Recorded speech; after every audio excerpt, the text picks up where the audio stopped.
للہ رب العالمین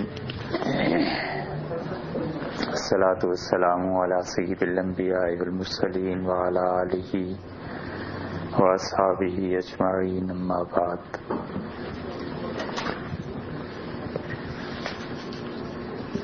عقائد کے سلسلے میں کل جہاں تک ہم پہنچے تھے وہ یہ آپ سے عرض کیا تھا کہ عقائد کی بنیاد پر فرقے بنتے ہیں اور خوارج، معتزلہ اور اس قسم کے بہت سے فرقے اس وقت وجود پذیر ہوئے، اور ان کے وجود میں آنے سے پورے عالم اسلام میں جو بڑی بڑی شخصیات تھیں انہوں نے یہ طے کرنا شروع کیا کہ اہل سنت والجماعت کے عقائد کیا ہیں۔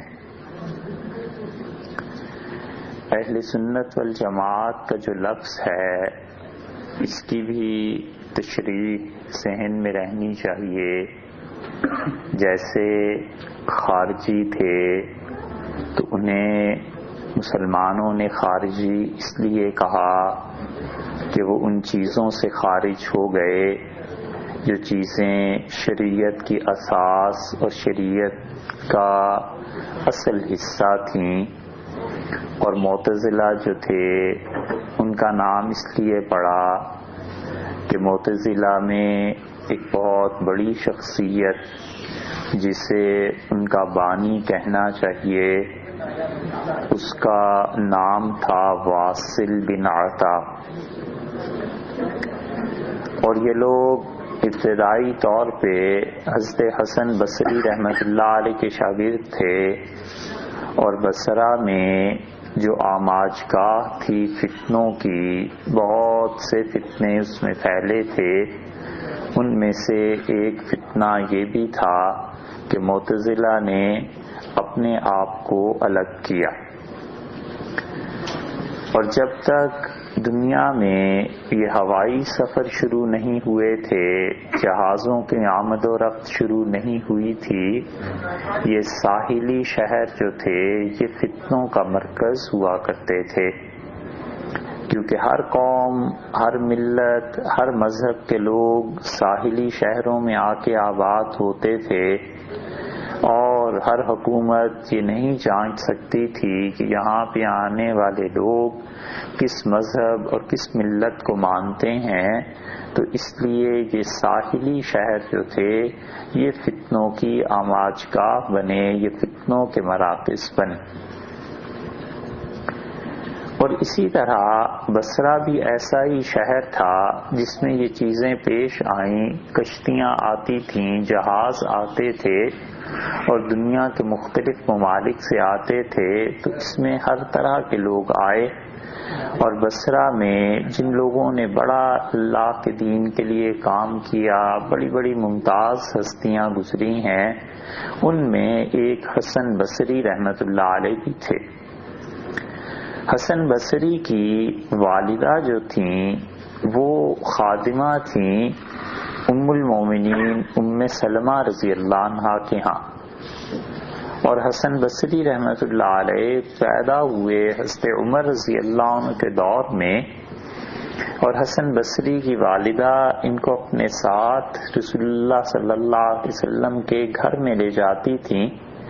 نبی کریم صلی اللہ علیہ وسلم کا تو مدتوں پہلے انتقال ہو چکا تھا، مگر گھر تو ظاہر ہے کہ موجود تھے، اور امہات المومنین کا دور تھا، اور حسن بصری رحمۃ اللہ علیہ کی پرورش وہیں ہوئی ہے، حتیٰ کہ حسن بصری رحمۃ اللہ علیہ کبھی کبھی یہ کہتے تھے کہ بہت سے صحابہ رضی اللہ عنہم نے اس بات کی روایت کی یا میں نے ان سے سنا، تو کسی نے کہا کہ آپ جب یہ کہتے ہیں تو اس سے مراد کون ہوتا ہے؟ تو انہوں نے کہا میں نے 400 سے زیادہ صحابہ رضی اللہ عنہم سے حدیثیں سنی، تو میں کس کس کا نام تمہارے سامنے لوں؟ اس لیے جب میں یہ کہوں کہ ایک سے زیادہ افراد سے میں نے یہ بات سنی ہے تو تم خود سمجھ جاؤ کہ کتنے لوگ ہوں گے جنہوں نے اس بات کو بیان کیا۔ تو حسن بصری رحمۃ اللہ علیہ اس زمانے میں تھے اور والدہ ان کو ساتھ لے جاتی تھیں ام المومنین ام سلمہ رضی اللہ عنہا کے ہاں، اور جب یہ روتے تھے بچے تھے ماں کام میں مصروف ہوتی تھی تو ام سلمہ رضی اللہ عنہا انہیں کبھی کبھی دودھ بھی پلا دیتی تھیں۔ تو اس اعتبار سے لوگوں نے کہا کہ حسن بصری رحمۃ اللہ علیہ کو یہ شرف حاصل ہے کہ وہ رسول اللہ صلی اللہ علیہ وسلم کے سوتیلے بیٹے، کہ انہوں نے اسی گھرانے کا اور اسی اہل بیت کا دودھ پیا ہے۔ تو حسن بصری رحمۃ اللہ علیہ جو تھے بہت بڑا حلقہ تھا ان کا بصرہ میں، اور بصرہ میں بہت لوگ ان سے پڑھنے آتے تھے، اور یہ واصل ابن عطا جو تھا یہ بھی ان لوگوں میں شامل تھا۔ اور پھر ہوا یہ کہ ایک دن حسن بصری رحمۃ اللہ علیہ سے لوگوں نے پوچھا کہ اب بصرہ کی جامع مسجد میں واصل آپ کے پاس نہیں آتے؟ تو انہوں نے کہا اعتزل عنا، ہم سے وہ الگ ہو گیا، جدا ہو گیا۔ اس سے اعتزال یعنی الگ ہونا تو معتزلہ کا نام پڑ گیا کہ وہ لوگ جنہوں نے امت کی مین سٹریم کو چھوڑ دیا، اصل حقائق کو چھوڑ دیا اور ایک خاص فرقہ اور طبقہ بن گیا، یہ معتزلہ کا تسمیہ ہوا۔ اور اس کے تسمیہ کی معتزلہ کہنے کی وجہ یہ تھی، اہل سنت والجماعت کو اہل سنت والجماعت کیوں کہا گیا اس کی بھی وجہ جان لینی چاہیے تاکہ آئندہ کو بات آپ کے لیے واضح ہو جائے۔ اہل سنت والجماعت کا مطلب یہ تھا کہ وہ لوگ جو رسول اللہ صلی اللہ علیہ وسلم کی سنت پر عمل کرتے رہے اور اس کے ساتھ ساتھ سنت کی اس تعبیر اور تشریح کو مانتے رہے، اس دین کو مانتے رہے جس پہ صحابہ کرام رضی اللہ عنہ کی جماعت قائم رہی۔ اور اس کی اصل خود حدیث میں آئی ہے، رسول اللہ صلی اللہ علیہ وسلم سے پوچھا گیا کہ اللہ کے رسول کس چیز پہ عمل کرنا ہے؟ تو آپ نے فرمایا کہ دیکھو ما انا علیہ، جس چیز پر میں عمل کروں تو مراد آپ کی سنت ہوئی۔ اور پھر ارشاد فرمایا کہ وہ اصحابی، اور جس راہ پہ میرے صحابہ کرام رضی اللہ عنہم چلیں اس پر عمل کرنا۔ اس لیے نام اس کا یہ رکھا گیا۔ عبداللہ ابن عباس رضی اللہ عنہما کی روایت ابن کثیر میں سورہ آل عمران کی تفسیر میں آتی ہے کہ پھر یہ نام رکھا گیا کہ یہ لوگ اہل سنت والجماعت ہیں۔ سنت میں اور حدیث میں فرق ہے اور بہت اہم فرق ہے، اس لیے یہ نام نہیں دیا گیا کہ یہ وہ لوگ ہیں جو حدیث پر عمل کرتے ہیں، بلکہ یہ کہا گیا کہ وہ لوگ ہیں جو سنت پہ عمل کرتے ہیں۔ تو سنت اور حدیث میں فرق ہے۔ جو آدمی سنت پر عمل کرتا ہے وہ اہل سنت میں سے ہے، اور حدیث پر عمل ممکن نہیں ہے۔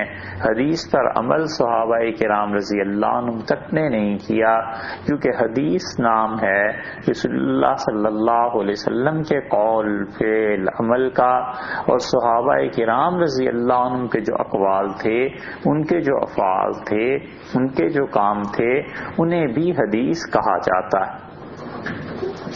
مشکات کے مقدمے میں انہوں نے جہاں بحث کی ہے اس بات پہ کہ حدیث کیا چیز ہوتی ہے، پھر انہوں نے لکھا ہے کہ تابعین نے جو کچھ کہا وہ بھی حدیث ہے، وہ بھی حدیث کی ایک قسم ہے کہ تابعین جو تھے وہ رسول اللہ صلی اللہ علیہ وسلم سے کیا روایت بیان کرتے ہیں۔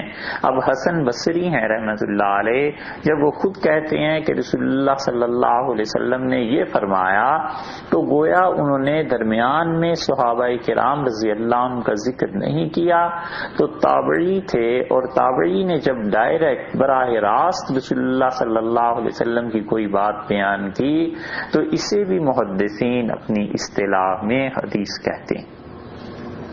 اور اسی طرح تبع تابعین وہ ان کے قوال، افعال اور اعمال اور تابعین یہ دونوں اگر ثقہ ہوں، اچھے ہوں، صحیح ہوں، کردار کے پختہ ہوں، تو ان کی باتوں کو بھی محدثین نے حدیث میں شمار کیا ہے۔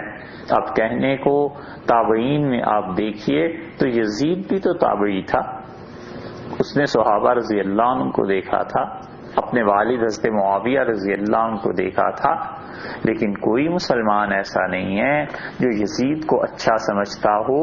تو اس کا مطلب یہ ہے کہ تابعین پہ پہنچ کے یہ شرط لگ گئی کہ صحابہ رضی اللہ عنہ تو سارے اچھے تھے، لیکن تابعین میں پہنچ کے یعنی ان کے شاگردوں میں پہنچ کے جو آدمی اچھا ہوگا اس کی روایات مانی جائیں گی۔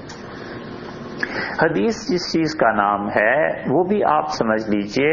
اب ایک سلسلہ تو یہ ہوا کہ صحابہ کرام رضی اللہ عنہ اور پھر تابعین میں سے جو اچھے تھے اور تبع تابعین، یہ تین دور ہو گئے، اور ان تینوں کی ضمانت رسول اللہ صلی اللہ علیہ وسلم نے خود دی، اور آپ نے فرمایا خیر القرون قرنی، سب سے اچھا دور لوگوں میرا ہے، پھر ثم الذین یلونہم، پھر میرے بعد جو آئیں گے صحابہ رضی اللہ عنہ ان کا دور سب سے اچھا ہوگا، پھر اس کے بعد اور پھر اس کے بعد، یعنی تبع تابعین کے دور تک کی گارنٹی رسول اللہ صلی اللہ علیہ وسلم نے دی ہے کہ اس زمانے تک خیر کا غلبہ رہے گا۔ یہ مراد نہیں ہے کہ اس امت کا، اس اسٹیٹ کا، اس ملک کا ہر فرد قابل اعتبار ہوگا، لیکن مطلب یہ ہے کہ خیر کا غلبہ رہے گا، عمومی طور پر اچھے لوگ مل جائیں گے، اکا دکا کوئی فاسق و فاجر بھی ہوا علیہ باللہ، لیکن یہ کہ عام طور پہ اچھے لوگ مل جائیں گے۔ اور پھر اس کے بعد کیا ہوگا؟ رسول اللہ صلی اللہ علیہ وسلم نے فرمایا اس کے بعد تم دیکھو گے پھر لوگ جھوٹ بولنے لگیں گے اور جھوٹ عام ہو جائے۔ یہ ہے وہ چیز کہ تبع تابعین کے بعد کا جو دور ہے اس میں فرمایا تھا کہ جھوٹ عام ہو جائے گا۔ تو جب یہ جھوٹ عام ہوا تو محدثین نے بہت اپنی شرائط سخت کر دیں اور بہت کس کے اور بہت زیادہ دیکھ بھال کے وہ حدیث لیتے تھے کہ اب ہمارے زمانے میں لوگ جھوٹ بولنے لگے ہیں حضرت صلی اللہ علیہ وسلم پر، تو اب ہمیں ان کا اعتبار کرنا ہے یا نہیں کرنا۔ حدیث ایک تو ان چیز کا اس کا خیال رکھیے آپ کہ تابعین اور تبع تابعین تک کے اقوال اور اعمال کو محدثین حدیث بھی کہتے ہیں، کبھی کبھی آثار کے نام سے بھی یاد کرتے ہیں کہ یہ اثر ہے۔ مصنف عبد الرزاق میں، مصنف ابن ابی شیبہ میں اثر آپ کو آثار ملیں گے۔ اثر کا مطلب یہ ہے کہ صحابہ کرام رضی اللہ عنہ میں سے کسی آدمی نے کوئی فتویٰ دیا، اسی کو بعض محدثین کہتے ہیں حدیث، لیکن عام طور پہ اسے اثر کے معنی میں یاد کیا جاتا ہے۔ اور ایک بہت اہم بات جو آپ کے علم میں ہونی چاہیے اور آپ کو خیال کرنا چاہیے، آپ نے کئی جگہ دیکھا ہوگا لکھا ہوا ہوتا ہے کہ امام بخاری رحمۃ اللہ علیہ نے 6 لاکھ احادیث میں سے ان کا انتخاب کیا۔ کہیں لکھا ہوتا ہے کہ فلاں حافظ جو تھے، محدث جو تھے، انہیں 10 لاکھ حدیثیں یاد تھی، لکھا ہوتا ہے نا۔ کئی جگہ لکھا ہوتا ہے کہ فلاں جو کتاب تھی اس میں 2 لاکھ حدیثوں میں سے یہ 5000 7000 اتنی احادیث نکالی گئیں۔ تو اس کا مطلب کیا ہے؟ اس کا مطلب یہ ہے کہ رسول اللہ صلی اللہ علیہ وسلم تک پہنچنے کے جو واسطے ہیں وہ اتنے ہیں۔ 2 چیزیں ہیں الگ الگ، ایک ہے کہ نبی کریم صلی اللہ علیہ وسلم نے جملہ کیا ارشاد فرمایا، اور ایک یہ ہے کہ وہ جملہ کون لوگ نقل کر رہے ہیں۔ الگ الگ 2 چیزیں ہو گئی نا۔ ایک کو آپ قرار دیتے ہیں کہ متن یہ ہے، اور ایک آپ کہتے ہیں کہ سند یہ ہے۔ مثلا امام مالک رحمۃ اللہ علیہ فرماتے ہیں کہ میں نے فلاں آدمی سے یہ سنا، وہ کہتے ہیں میں نے نافع سے سنا، نافع کہتے ہیں عبداللہ ابن عمر سے سنا، وہ کہتے ہیں میں نے اپنے والد سے سنا، وہ کہتے ہیں میں نے رسول اللہ صلی اللہ علیہ وسلم سے سنا۔ تو یہ جتنے افراد کے نام ہیں اسے کہتے ہیں سند، اور آگے جملہ کیا ہے؟ وہ جملہ ایک ہی ہوگا۔ رسول اللہ صلی اللہ علیہ وسلم نے کوئی بات بیان کی، اس وقت 100 آدمی بیٹھے ہوئے تھے، یہ فرض کر رہا ہوں، اور ان میں سے فرض کر لیجئے آپ کہ 50 آدمیوں کو وہ بات یاد رہی. یہ 50 صحابہ رضی اللہ عنہ جب مختلف شہروں میں پھیلے تو ہر ایک نے جا کے فرض کیجئے کہ ہزار آدمیوں سے یہ بات بیان کی. تو جب ایک ایک آدمی ہزار سے بیان کرے گا تو 50,000 ہو گئے. ان میں سے پھر آدھے کر دیجئے کہ کچھ بھول گئے اور انہوں نے اسی جملے کو پھر 25,000 نے آگے دوہرا دیا. جب آگے دوہرایا تو ان میں سے ایک ہزار آدمیوں نے اگر سنا تو یہ تو 2 لاکھ 2.5 لاکھ تک بات پہنچ گئی. تو جو محدث سنے گا وہ کہے گا کہ میں نے فلاں استاد سے سنا، اس نے فلاں سے سنا، اس نے فلاں سے سنا، اس نے فلاں سے سنا. یہ جو سند ہے اس کو کہتے ہیں حدیث محدثین کی اصطلاح میں. تو جب کوئی محدث یہ کہتا ہے کہ مجھے 6 لاکھ احادیث یاد ہیں تو اس کا مطلب یہ ہے کہ اسے 6 لاکھ کے واسطے یاد ہیں کہ رسول اللہ صلی اللہ علیہ وسلم سے 20 صحابہ رضی اللہ عنہ نے یہ بات روایت کی ہے. تو وہ یہ نہیں کہے گا کہ میرے پاس ایک حدیث ہے، وہ کہے گا میرے پاس 20 احادیث ہے. اور آگے چل کے متن پوچھو تو وہ ایک ہی نکلے گا. مثلاً یہ انما الاعمال بالنیات، اعمال کا دار و مدار نیتوں پر ہے، بڑی مشہور حدیث ہے. لیکن بعض محدثین کے پاس اس کے 700 واسطے تھے. تو وہ یہ نہیں کہتے تھے کہ ایک حدیث ہے، وہ کہتے تھے میرے پاس 700 احادیث ہیں کہ رسول اللہ صلی اللہ علیہ وسلم نے فرمایا کیا ہے، انما الاعمال بالنیات، کہ اعمال کا دار و مدار نیتوں پر. یہ ہے فرق. اس لیے جب آدمی اس فرق کو نہ جانتا ہو تو وہ دیکھ کے پریشان ہوتا ہے کہ 10 لاکھ حدیثیں یہ کیسے یاد ہو سکتی تھیں انہیں. وہ سمجھتا ہے کہ انما الاعمال بالنیات یہ ہے حدیث کا نام. حالانکہ محدثین کی اصطلاح میں حدیث نام ہے اس سند کا چاہے 10,000 آدمی اس میں ہو، متن آگے کو چل کے ایک ہی ہے. اور جو متن ہے، جو ٹیکسٹ جسے آپ کہتے ہیں، اس کا حال یہ ہے کہ رسول اللہ صلی اللہ علیہ وسلم کے ساتھ وہ جو لوگ رہے زندگی بھر اور اتنی محبت سے رہے اور ان کی بڑی تعداد رہی، یہاں تک کہ آخری حج میں 1 لاکھ سے زیادہ افراد رسول اللہ صلی اللہ علیہ وسلم کے ساتھ تھے. تو آپ اندازہ کیجئے کہ ان 1 لاکھ افراد کو کتنی باتیں حضرت صلی اللہ علیہ وسلم کی یاد ہونی چاہیے. کم سے کم ہزاروں میں تو ہوں گی. وہ کل لے دے کے 2,500 3,000 باتیں بنتی ہیں، اس سے زیادہ نہیں بنتی، جو کہ بہت تھوڑی. وجہ اس کی یہ ہے کہ ہر ایک ڈرتا تھا کہ کہیں میں کوئی جھوٹ رسول اللہ صلی اللہ علیہ وسلم پہ نہ بول دوں. اس میں واقعات بھی شامل ہیں، سب چیزیں شامل ہیں. اور کتنے صحابہ رضی اللہ عنہ کی روایات دنیا میں اب تک ہمارے پاس موجود ہیں، ان کی تعداد 9 اور 10,000 کے درمیان بنتی ہے. باقی 90,000 صحابہ کرام رضی اللہ عنہ کہاں گئے، کہاں ان کی قبریں ہیں، کس جگہ پہ ان کی تدفین ہوئی، کیا ان کے حالات تھے، کسی کو کچھ پتہ نہیں ہے. بس 9-10,000 یہ ان سمیت ہیں جن کے صرف نام ہی پتہ ہیں، باقی ان کی زندگی کے بارے میں کچھ نہیں پتہ. تو اس لیے امت میں جو بات چلی ہے وہ اس بات پر کہ سنت اور جماعت 2 چیزیں ہو گئیں. حدیث پہ عمل اس لیے نہیں ہو سکتا کہ حدیث کی کتابیں اگر آپ دیکھیں گے تو اس میں آپ کو ملے گا کہ رسول اللہ صلی اللہ علیہ وسلم نے یہ کام کیا، ٹھیک ہے صاحب. اس کے بعد نیچے ایک چیپٹر ملے گا کہ رسول اللہ صلی اللہ علیہ وسلم نے اس کام سے منع فرما دیا. تو اس کا مطلب یہ ہے کہ احکامات جو تھے، حکم جو تھے، آرڈرز جو تھے، ان میں کنسلیشن ہوئی ہے. پہلے کچھ حکم تھا، پھر کچھ عرصے کے بعد کچھ حکم ہو گیا. تو چھان پھٹک کے آخر پہ پہنچ کے جب فیصلہ ہوا کہ حکم کیا ہے تو اس کو فقہا نے کہا اب یہ حدیث نہیں رہی، اب یہ سنت ہو گئی ہے. اور سنت کا مطلب ہے طریقہ، یعنی ہم اس طریقے پر چلیں گے. حدیث کا مطلب ہے بات. تو رسول اللہ صلی اللہ علیہ وسلم کی پہلے کی باتیں، آخر کی باتیں، سب کو چھان پھٹک کے آخر پہ اس نتیجے پر پہنچے کہ فتویٰ اس کے مطابق حدیث کے ہوگا تو وہ حدیث سنت کہلائی. گویا حدیث عام ہے اور سنت اس کا ایک حصہ ہے. سمجھ میں آ رہی بات؟ اس کی کئی مثالیں ہیں. مثلا حدیث میں ایک جگہ یہ آیا ہے کہ رسول اللہ صلی اللہ علیہ وسلم نے فرمایا فلاں فلاں فلاں فلاں برتن جو ہیں ان میں کھانا پینا حرام، اور انہیں اپنے گھروں سے باہر نکال دو، پھینک دو۔ وہ برتنوں میں کیا تھا؟ عربوں کے ہاں خاص قسم کے برتن بنائے جاتے تھے شراب پینے کے لیے، اور بعض برتن جو ہوتے تھے وہ بعض خاص شرابوں کے لیے ہوتے تھے۔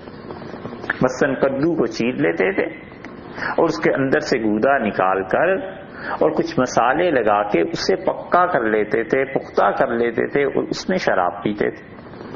اسی طرح اور بہت سی چیزیں جو مٹی سے بھی بنائی جاتی تھیں، جب شراب کے حرام ہونے کا حکم آیا تو رسول اللہ صلی اللہ علیہ وسلم نے فرمایا نکالو اپنے گھر سے ان برتنوں کو بھی، کوئی ان میں نہیں پی سکتا، کوئی ان میں کھا نہیں سکتا۔ وہ برتن توڑ دیے گئے۔ جب چند سال گزرے، ایک صحابی رضی اللہ عنہ حاضر ہوئے، انہوں نے پوچھا اللہ کے رسول کیا وہ برتن جو تھے میرے گھر میں اب اسلام لایا ہوں تو ہیں، کیا میں انہیں نکال دوں؟ رسول اللہ صلی اللہ علیہ وسلم فرمایا نہیں، اب تم ان برتنوں کو استعمال کر سکتے۔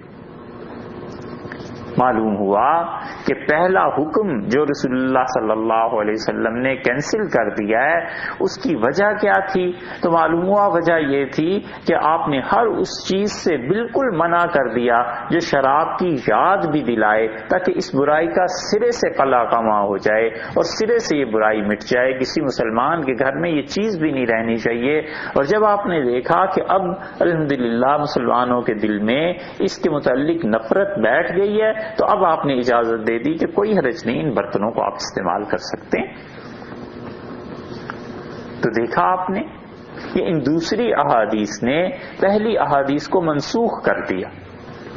تو جو پہلی منسوخ ہو گئیں، اب کوئی آدمی پڑھے اور وہ یہ کہے کہ جناب شراب کے برتنوں کو استعمال کرنے سے رسول اللہ صلی اللہ علیہ وسلم نے منع کیا ہے، لہذا تمہارے گھر میں جو مگ آتے ہیں، جو جام کی قسم کے برتن آتے ہیں، ان کو نہ رکھو، حدیث میں منع آیا ہے۔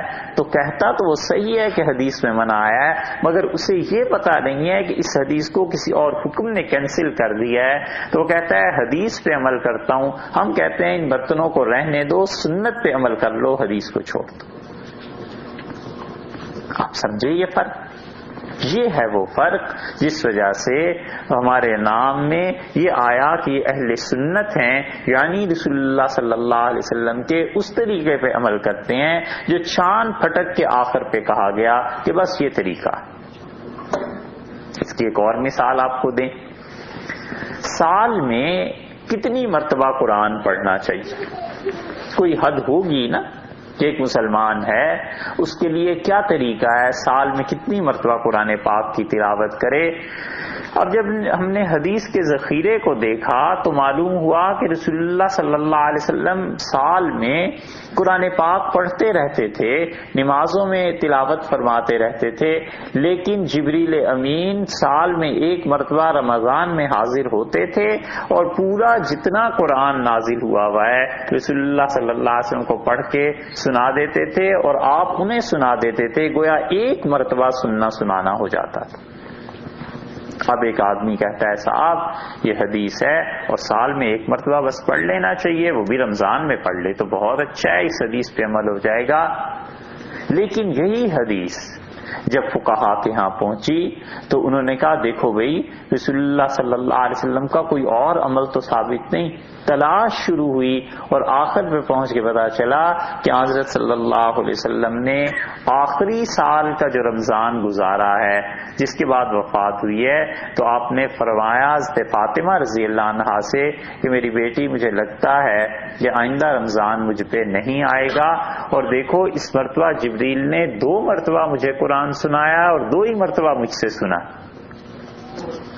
تو انہوں نے کہا اب فتویٰ اس پہ دو کہ سال میں 2 مرتبہ قرآن پاک کو پڑھنا یہ سنت ہے، یہ نہ کہو 1 مرتبہ، کیونکہ آخری عمل رسول اللہ صلی اللہ علیہ وسلم کا یہ تھا۔ یہ چیز اس لیے اگر کوئی آدمی کہتا ہے کہ میں 1 مرتبہ پڑھوں گا تو ہم کہتے ہیں ٹھیک ہے یہ حدیث میں تو آیا ہے، مگر تم چاہو کہ سنت پر عمل کرو تو پھر تمہیں 2 مرتبہ پڑھنا چاہیے، کیونکہ رسول اللہ صلی اللہ علیہ وسلم کی پہلی زندگی کے اعمال کو بعد کی چیزوں نے کینسل کر دیا، منسوخ کر دیا۔ ایک اور مثال آپ اس کی دیکھیے، صحابہ رضی اللہ عنہ اس بات سے واقف تھے، اس لیے بہت سے اکابر صحابہ کرام رضی اللہ عنہ جو تھے وہ چھوٹوں کو کبھی کبھی منع بھی کرتے تھے کہ دیکھو یہ نہ کرنا، رسول اللہ صلی اللہ علیہ وسلم نے آخر پر اس چیز کو چھوڑ دیا تھا۔ کتنی ہی مثالیں ہیں اس کی کہ وہ حدیث پر عمل کرنے کے بجائے سنت دیکھتے تھے کہ آخر پہ چھان پھٹک کے نتیجہ کیا نکلا اس کو ہمیں بتا دو تاکہ ہم اس پہ عمل کرتے رہیں۔ اس کی ایک اور مثال آپ یہ دیکھیے کہ صحابی ہونے کے باوجود وہ حدیث پہ عمل نہیں کرتے تھے۔ یہ بات اصول قاعدے کلیے کی ہے، ہمیں اور آپ کو بھی سمجھ آتی ہے کہ صحابہ کرام رضی اللہ عنہ سے زیادہ رسول اللہ صلی اللہ علیہ وسلم کی پیروی کرنے والا کوئی نہیں تھا، اور جتنی انہیں محبت تھی ہمیں اتنی محبت نہیں ہو سکتی۔ انہوں نے اس سارے دور کو دیکھا، ان مظالم کو دیکھا، اس کٹھن وقت کو دیکھا جو حضرت صلی اللہ علیہ وسلم پہ تھا، اور یہ لوگ اس وقت ساتھ رہے ہیں تو وہ تو ایک ایک چیز پہ اپنی جان نچھاور کرتے تھے۔ حضرت ابو ہریرہ رضی اللہ عنہ نے کہا کہ رسول اللہ صلی اللہ علیہ وسلم نے غائبانہ جنازہ پڑھا نجاشی کا، حدیث میں آ گیا، امام مالک رحمۃ اللہ علیہ کی موطا میں بھی یہ حدیث مل جائے گی۔ اب ایک آدمی حدیث کو دیکھتا ہے، وہ کہتا ہے کہ حدیث میں تو آیا ہے غائبانہ جنازہ پڑھنے کا، نجاشی کا جنازہ رسول اللہ صلی اللہ علیہ وسلم نے پڑھا تھا، اور معاویہ مزنی رضی اللہ عنہ ایک اور صحابی تھے، ان کا جنازہ بھی پڑھا تھا غائبانہ، اس لیے میں بھی پڑھ لیتا ہوں۔ ہم کہتے ہیں حدیث میں بالکل آیا ہے، لیکن دوسری طرف یہ بھی دیکھ لو کہ حضرت ابو ہریرہ رضی اللہ عنہ جو خود اس حدیث کی روایت کرتے ہیں وہ بتاتے ہیں زیادہ سے زیادہ 9 ہجری میں انتقال ہوا ہے نجاشی کا رحمت اللہ علیہ، جو حبشہ وہاں کے حکمران تھے، اور حضرت ابو ہریرہ رضی اللہ عنہ 9 ہجری کے بعد 59 ہجری تک زندہ رہے ہیں، 50 برس۔ کیا اس 50 برس میں کوئی بھی یہ کہتا ہے کہ حضرت ابوبکر، حضرت عمر، عثمان، علی رضی اللہ عنہ کے پورے دور گزرے اور خود حضرت ابو ہریرہ رضی اللہ عنہ نے کہیں بھی غائبانہ جنازہ پڑھا ہے؟ تو جواب اس کا نفی میں ملتا ہے کہ نہ ہی خلفائے راشدین پڑھتے تھے، نہ حضرت ابو ہریرہ رضی اللہ عنہ پڑھتے تھے۔ تو سوچنے کی بات یہ ہے کہ انہوں نے عمل کیوں نہیں کیا؟ تو فقہا کہتے ہیں اس کا مطلب یہ ہے کہ جنازے کا حاضر ہونا ضروری ہے۔ یہ رسول اللہ صلی اللہ علیہ وسلم کے اپنے خاص کاموں میں سے تھا جو اللہ نے ان کی ذات تک رکھے تھے، جیسے نکاح میں اللہ نے ان کے لیے وسعت دی تھی کہ 4 سے زیادہ وہ شادیاں کر سکتے ہیں، جیسے رسول اللہ صلی اللہ علیہ وسلم کو اللہ نے یہ اجازت دی تھی کہ وہ بیٹھ کر نفل پڑھیں تو بھی انہیں پورا ثواب ہے، جیسے اور بہت سی سہولتیں اللہ نے رسول اللہ صلی اللہ علیہ وسلم کے لیے خاص کر دی تھی۔ یہ ان خاص کاموں میں سے ان کے ساتھ ایک ہے، ہم ان مخصوص چیزوں کو نہیں اپنا سکتے۔ یہ ہے سنت۔ اور والجماعت کا مطلب یہ ہوا کہ وہ دین جس پہ صحابہ کرام رضی اللہ عنہ نے عمل کیا ہے، اگر صحابہ رضی اللہ عنہ کسی عمل کو چھوڑ دیں گے ہم اس پہ عمل نہیں کریں گے، کیونکہ ہمارا عقیدے کا، دین کا یہ ایک حصہ ہے کہ ہم سمجھتے ہیں صحابہ کرام رضی اللہ عنہ سارے کے سارے اللہ کے اچھے بندے تھے، عادل تھے، عدل و انصاف سے کام کرنے والے تھے، حدیث کی روایت کرتے تھے، بالکل سچے تھے، جھوٹ نہیں بولتے تھے۔ تو جس چیز پر انہوں نے عمل نہیں کیا ہم اس چیز پر عمل نہیں کریں، اور صحابہ رضی اللہ عنہ کا فتویٰ اسے ہم مانیں گے۔ اس لیے اس کے ساتھ والجماعت کا اضافہ کیا گیا کہ ہم صرف سنت پر ہی عمل نہیں کرتے، اس کے ساتھ ساتھ ہم صحابہ کرام رضی اللہ عنہ کے پورے سلسلے کو دیکھتے ہیں کہ انہوں نے کیا کی۔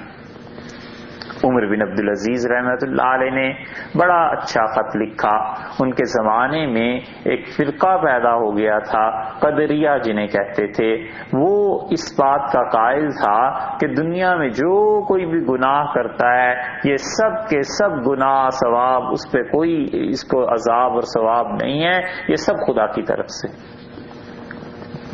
اور اس عقیدے میں وہ اتنے بڑھ گئے کہ علیاذ باللہ گمراہی تک پہنچ گئے۔ تو عمر بن عبدالعزیز رحمۃ اللہ علیہ نے انہیں خط لکھا اور اس خط میں بڑے اچھے جملے انہوں نے لکھے. انہوں نے کہا کہ لوگ اندھے تھے اور اللہ نے رسول اللہ صلی اللہ علیہ وسلم کے ذریعے ہدایت دی، صحابہ کرام رضی اللہ عنہم اس ہدایت پر چلے، تو تم پر لازم ہے کہ تم صحابہ رضی اللہ عنہم کے طریقے پر چلتے رہو، کیونکہ دین سے وہ زیادہ واقف تھے ہماری نسبت. اور جس کام کو انہوں نے کیا ہے تم اس کام کو کرو، اور جس کام کو انہوں نے چھوڑ دیا ہے اس کام کو تم چھوڑ دو. اسی لیے حضرت عمر رضی اللہ عنہ نے اپنے زمانے میں یہ بات طے کر دی تھی کہ مدینہ منورہ سے فلاں فلاں فلاں فلاں آدمی باہر نہیں جائے گا. اب لوگ یہ پراپوگنڈا کرتے ہیں کہ حضرت عمر رضی اللہ عنہ کو ڈر ہو گیا تھا کہ کہیں بغاوت نہ ہو جائے، ان کی خلافت نہ ختم ہو جائے علیہ باللہ. اگر حضرت عمر رضی اللہ عنہ کو یہ ڈر ہوتا تو وہ صحابہ کرام رضی اللہ عنہ کو پر اتنا اعتماد ہی نہ کرتے. کس کس کو انہوں نے پابند کر دیا تھا؟ حضرت علی رضی اللہ عنہ کو پابند کر دیا تھا، اور حضرت علی رضی اللہ عنہ ہی کے جو زیادہ کہتے ہیں کہ ہم محبین ہیں وہی کہتے ہیں کہ عمر رضی اللہ عنہ نے ظلم کیا. ہم کہتے ہیں کہ اگر حضرت عمر رضی اللہ عنہ کو یہ خطرہ ہوتا کہ علی رضی اللہ عنہ اپنے کنبے قبیلے سمیت مدینہ منورہ میں یا باہر جا کر کسی اور شہر میں بغاوت کر دیں گے، تو جب حضرت عمر رضی اللہ عنہ بیت المقدس گئے ہیں چابی لینے کے لیے، 1 مہینے سے زیادہ کا سفر تھا، اپنا قائم مقام مدینہ منورہ میں حضرت علی رضی اللہ عنہ کو بنا کے گئے. اگر انہیں ڈر ہوتا تو کیا خلافت ان کے سپرد کر کے چلے جاتے؟ کیا انہیں حکمران بنا کے چلے جاتے؟ جبکہ زمانہ بھی ایسا تھا جس میں ہفتوں اطلاع نہیں ہوتی تھی کہ فلاں شہر میں کیا ہوا اور فلاں میں کیا ہوا. حضرت عبداللہ ابن مسعود رضی اللہ عنہ پہ پابندی لگا دی تھی کہ تم کہیں نہیں جاؤ. اسی لیے حضرت علی رضی اللہ عنہ کو، حضرت عمر رضی اللہ عنہ کو کئی مرتبہ ایسے ہوا ہے کہ مشکل بہت چیزیں پیش آئی ہیں مسائل میں، اور انہوں نے کہا فتویٰ لو. وہ کہتے تھے جمع کرو بدری صحابہ رضی اللہ عنہ کو، جمع کرو احد والوں کو، وہ جو صلح حدیبیہ میں شامل ہوئے تھے ان کو جمع کرو اور ان سے فتویٰ پوچھو کہ اب ہمیں کیا کرنا چاہیے. تو حضرت عمر رضی اللہ عنہ نے ایک مسئلہ آیا ان کے سامنے پیش آیا اور انہوں نے کہا علی کہاں ہے؟ تو لوگوں نے کہا وہ تو نہیں ہے. تو حضرت عمر رضی اللہ عنہ بار بار ران پہ ہاتھ مارتے رہے اور فرماتے رہے کہ قضیۃ ولا ابا حسن لہا، اتنا مشکل مسئلہ پیش آ گیا اور حسن کے والد موجود نہیں ہیں، فیصلہ کیسے ہوگا؟ ایک اور بات بھی آپ سے عرض کریں، اسی لیے حضرت علی رضی اللہ عنہ کے متعلق صحابہ رضی اللہ عنہ کہتے ہیں، ہم کہتے تھے کہ علی حلال المعاقد، ایسے زبردست آدمی ہیں. عقد کہتے ہیں نا گرہ کو، نکاح کو بھی عقد کہتے ہیں کیونکہ گرہ لگ گئی نا 2 خاندانوں یا 2 افراد کے درمیان، تو معاقد اس کی جمع ہے گرہیں. تو حلال حل کرنے والا، کھولنے والا. تو صحابہ رضی اللہ عنہ کہتے تھے کہ علی حلال المعاقد، بڑے بڑی مشکل علمی مسائل کی گرہیں کھول دیتے ہیں، مسئلے کو واضح کر دیتے ہیں، صاف کر دیتے ہیں. یہی حلال المعاقد جب فارسی میں ٹرانسلیٹ ہو کے ایران پہنچا تو انہوں نے کہنا شروع کیا علی مشکل کشا تھے، یعنی بڑے بڑے علمی مسائل کو حل کرنے والے تھے. اور یہی مشکل کشا جب بر صغیر میں پہنچا تو آپ پھر جانتے ہیں وہاں پہنچ کے پھر اس کے کیا معنی بن گئے. یوں الفاظ کی تبدیلی سے یہ چیزیں ہوا کرتی ہیں. اس لیے کہتے ہیں کہ پچھلے زمانے میں بھی لوگوں نے لکھا تھا کہ مولا علی مشکل کشا. ہم کہتے ہیں بالکل ٹھیک ہے، علی رضی اللہ عنہ بڑے بڑے مشکلات کو حل کرتے تھے لیکن علمی مسائل کو حل کرتے تھے. کوئی محبت کے تعویذ تھوڑے ہی تھے وہاں کہ محبوب آپ کے قدموں میں اور اولاد اور یہ اور وہ، یہ ساری کی ساری چیزیں یہ کہاں سے چلی ہے اصل بات، اور دیکھیے ٹرانسلیٹ ہو کر پھر کہاں سے کہاں پہنچ گئی. تو صحابہ کرام رضی اللہ عنہ کی موجودگی میں حتیٰ کہ حضرت عمر رضی اللہ عنہ نے فتوے کا اختیار بعض لوگوں کو دیا، سب کو نہیں دیا. انہوں نے کہا یہ شخص فتویٰ دے سکتا ہے، اس کے علاوہ کوئی فتویٰ نہیں دے سکتا. اور حضرت عمر رضی اللہ عنہ نے کیا کیا، بہت سے مسائل میں سب کو جمع کر دیا. فرمایا کہ یہ مثلا یہ تراویح ہے رسول اللہ صلی اللہ علیہ وسلم نے کتنے دن پڑھی ہے؟ 2 دن پڑھی، اور تیسرے دن آپ تشریف نہیں لائے. اور صحابہ رضی اللہ عنہ کہتے ہیں ہم مسجد نبوی میں تھے اور ہم چھوٹے چھوٹے کنکر اٹھا کر دروازے کی طرف پھینکتے رہے تاکہ حضرت صلی اللہ علیہ وسلم کو اندازہ ہو جائے کہ باہر لوگ انتظار کر رہے ہیں اور آپ فجر میں آئے. اور آپ نے فرمایا تمہاری یہ ساری حرکتیں مجھے پتہ چل رہی تھی، تم جو دروازے کو ناخنوں سے کٹکٹا رہے تھے اور پتھر تھوڑے تھوڑے پھینک رہے تھے، چھوٹے کنکر، مجھے پتا تھا. اور مجھے پتا ہے تم کتنے حریص، کتنے شوقین ہو اللہ کی بارگاہ میں کھڑے ہونے کے، لیکن اگر میں اس نماز کو پڑھ دیتا تو یہ فرض ہو جاتی امت پہ. میں اس ڈر سے باہر نہیں آیا کہ میری امت پہ یہ فرض نہ ہو جائے. پھر اس کے بعد کرنا کیا تھا؟ مسلمان نماز پڑھتے رہے. اور حضرت عمر رضی اللہ عنہ کے جب دور آیا ہے تو انہوں نے لوگوں کو جمع کر دیا اس بات پہ کہ ہم 20 رکعتیں پڑھا کریں گے، اور حضرت ابی رضی اللہ عنہ سے کہا کہ آپ 20 رکعتیں پڑھایا کیجئے اور وتر میں پڑھاؤں گا. 3 وتر حضرت عمر رضی اللہ عنہ پڑھا دیتے تھے. 23 رکعتیں ہو گئیں، سارے صحابہ کرام رضی اللہ عنہ کی موجودگی میں ہوئی. تو ائمہ 4 نے حضرت عمر رضی اللہ عنہ کے اجماع کو نہیں چھیڑا. جتنی باتوں پہ حضرت عمر رضی اللہ عنہ نے اکٹھا کر دیا تھا امت کو، جب وہ پہنچی ہیں امام مالک، شافعی، احمد ابن حنبل اور ابو حنیفہ رحمۃ اللہ علیہم تک، انہوں نے کہا اس بات کو نہیں چھیڑنا. بس فتویٰ حضرت عمر رضی اللہ عنہ نے جو سب کو اکٹھا کر کے دے دیا ہے، ہم خلفائے راشدین کی مخالفت نہیں کر سکتے، کوئی چیز مانتے نہیں ان کے مقابلے. تو 23 رکعتیں ہو گئیں کہ اس طرح تم پڑھو. اور اسی لیے جتنے بھی افراد آپ کو دنیا میں تقلید کرتے ہوئے ملیں گے، مقلد ملیں گے کہ وہ تقلید کرتے ہیں اپنے ائمہ کی، وہ ہر کوئی 20 ہی رکعتیں پڑھتا ہوا ملے. حضرت عمر رضی اللہ عنہ نے دوسرا مسئلہ طے کیا.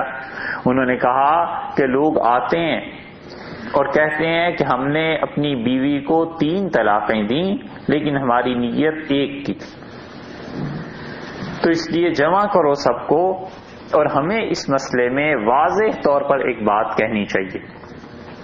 اب حضرت عمر رضی اللہ عنہ کے سامنے وہ لوگ بھی تھے، وہ احادیث بھی تھیں جس میں رسول اللہ صلی اللہ علیہ وسلم نے 3 طلاقوں کو 1 ہی قرار دیا تھا، اور وہ بھی تھے جن کی 3 کو 3 ہی قرار دیا تھا.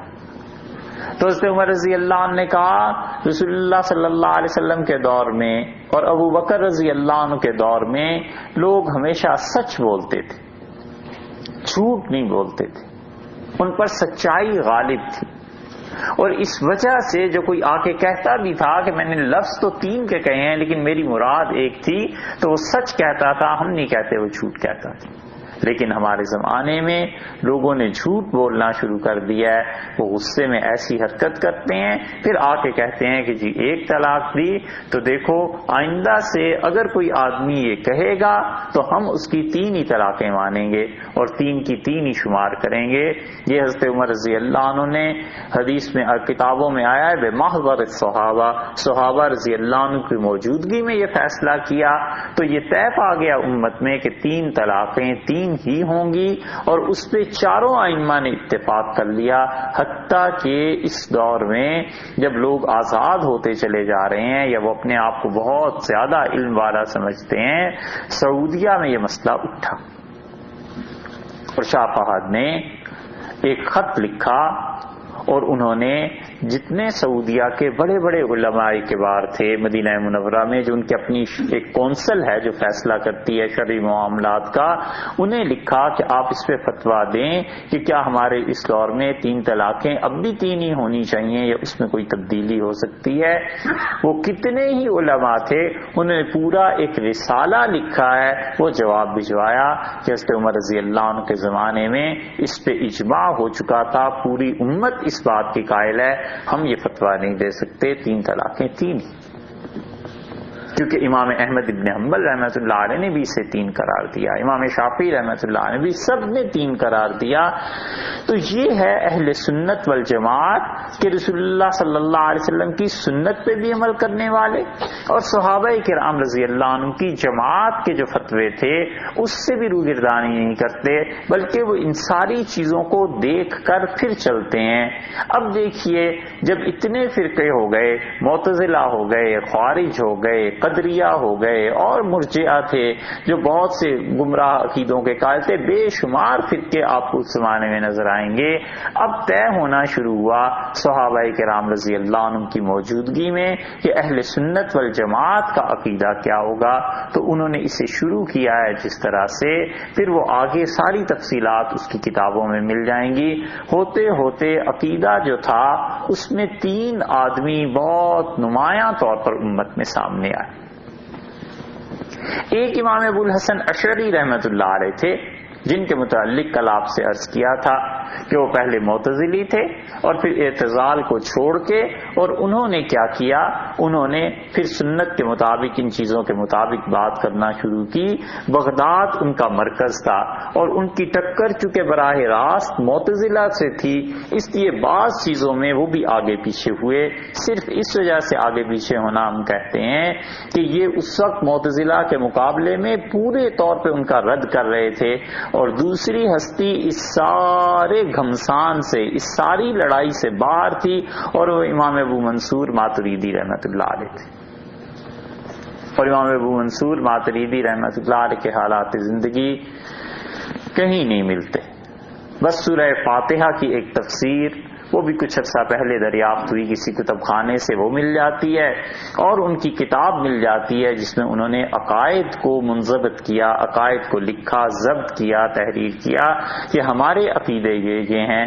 اور تیسری بڑی ہستی جو اس زمانے میں تھی، 4 صدی ہجری کی، 3 صدی ہجری کی، وہ تھی امام طحاوی رحمۃ اللہ علیہ کی۔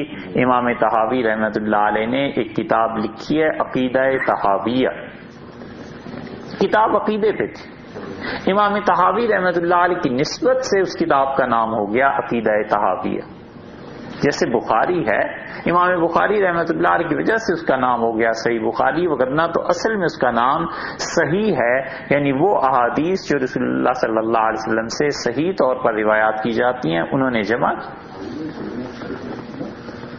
تو اس لیے امام طحاوی رحمۃ اللہ علیہ تیسرے آدمی آئے، اور اللہ نے ان کی کتاب کو اتنی مقبولیت دی ہے کہ اب تک پورے عالم اسلام میں عقیدہ طحاویہ پڑھی جاتی ہے، پڑھائی جاتی ہے۔ اور امام طحاوی رحمۃ اللہ علیہ حنفی تھے، ابو منصور ماتریدی رحمۃ اللہ علیہ بھی حنفی تھے، اور یہاں تک کہ اگر آپ دیکھیں امام طحاوی رحمۃ اللہ علیہ کو تو ان کے استاد امام ابو حنیفہ رحمۃ اللہ علیہ کے شاگرد تھے، صرف ایک واسطے سے امام طحاوی رحمۃ اللہ علیہ امام ابو حنیفہ رحمۃ اللہ علیہ کے شاگرد تھے۔ انہوں نے عقائد پر بحث شروع کی، اور انہوں نے کہا کہ اللہ کی وحدانیت کا عقیدہ ضروری، خدا کی توحید کا عقیدہ ضروری، اور وہ اس حد تک تفصیل میں گئے کہ انہوں نے کہا اللہ ایک ہے، اور ہم جو کہتے ہیں کہ اللہ ایک ہے تو ایک کا مطلب یہ نہیں ہے کہ 2 کو آدھا کرو تو وہ ایک ہے، ایک کا مطلب یہ ہے کہ وہ یکتا ہے، اللہ کی ذات اس جیسا کائنات میں کوئی نہیں ہے، اور کوئی اس دنیا میں نہیں ہے جس کو یہ کہا جا سکے کہ الیاذ باللہ وہ ثانی ہے، کیونکہ اگر ہم 2 کا ایک مانیں گے تو پھر دوسرے کا وجود لازم آئے گا۔ انہوں نے اتنی دقت نظر سے بحث کی ہے، انہوں نے کہا ایک ہونے کا مطلب یہ ہے کہ وہ اپنی ذات میں، اپنی صفات میں تنہا ہے، اس جیسا کوئی نہیں۔ اور پھر اسی طرح انہوں نے اللہ تعالی کی صفات پر بحث کی کہ اللہ کی صفات رحمت ہے، مثلا اللہ کی صفت کلام ہے، بولنا، اللہ تعالی کا سننا، یہ صفات اللہ کی کیا چیزیں اس کی ذات سے الگ ہیں یا اس کی ذات پاک کا حصہ۔ پھر انہوں نے اس پہ بحث کی کہ قرآن پاک میں جو آیا ہے کہ ید اللہ، اللہ کا ہاتھ، اور یہ جو اللہ نے فرمایا ہے یکشف عن ساقن، اور قیامت کے دن اللہ اپنی پنڈلی کو کھول دے گا، اور یہ جو اللہ نے فرمایا ہے کہ اللہ عرش پر غالب ہوا، اور یہ اللہ نے جو فرمایا ہے کہ تجریب اعیننا، اور حضرت نوح علیہ الصلوۃ والسلام کی کشتی وہ ہماری آنکھوں کے سامنے بہتی تھی، تو ان ساری چیزوں سے کیا مراد ہے، اللہ کا کیا اس میں نظریہ ہے، اہل سنت والجماعت کا عقیدہ کیا ہونا چاہیے، یہ ان حضرات نے پھر ساری تشریحات اس کی لکھی ہیں، وہ انشاءاللہ آپ سے کل عرض کریں گے کہ اللہ تعالیٰ کی ذات، صفات اور اس قسم کے الفاظ کے بارے میں ہم سب کو عقیدہ کیا رکھنا چاہیے اور اہل سنت والجماعت کا کیا عقیدہ۔ جی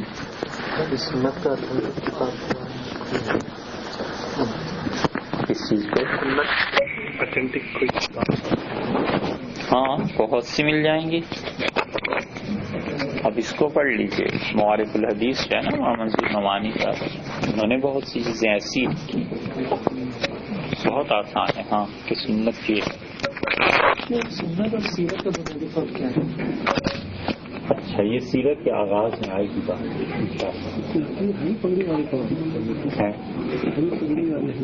آدمی ہوتے ہیں،